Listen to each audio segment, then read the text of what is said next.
So who were the people at the center of the financial development in the Netherlands? The Jews? Oh, how did you know? I know Jews handled money and finance at that time, but why did they go to the Netherlands? The Jews were kicked out of their land when the Roman Empire took over. They scattered across North Africa and Europe. A lot of them ended up living in the Iberian Peninsula, which includes Portugal and Spain. Spain? Didn't Spain have religious persecution in the past because it was a Catholic country?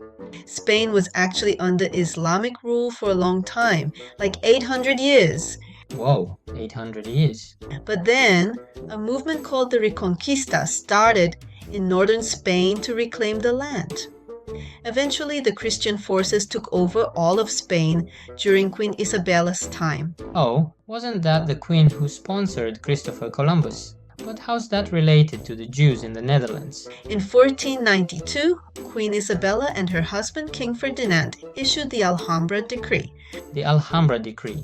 What's that? The decree was issued on March 31st, 1492, and the Jews had 4 months to decide either convert to Christianity or leave Spain. Oh, right, Jews are not Christian, and they kicked them out just because they had a different religion.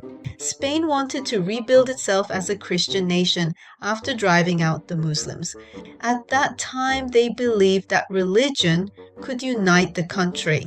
Nowadays, most democratic countries allow freedom of religion, but back then it wasn't the case.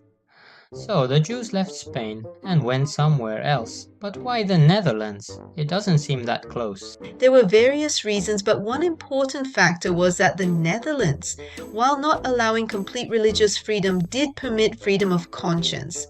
What's the difference? They didn't allow synagogues to be built or openly practice Judaism.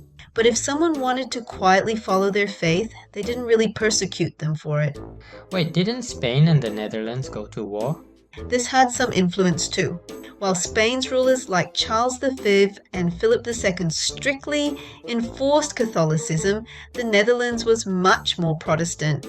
Because they were resisting religious persecution and coercion themselves, they ended up being more tolerant towards Jews as well. When the Jews moved to the Netherlands, the Dutch economy started booming and the finance industry developed even more. Jews used to do things like money lending, which was banned in the Bible. Yes, they had a much better understanding and awareness of finance. The concept of bearer bonds, for example, was introduced by the Jews. But isn't New York the current financial center of the world? How did that happen?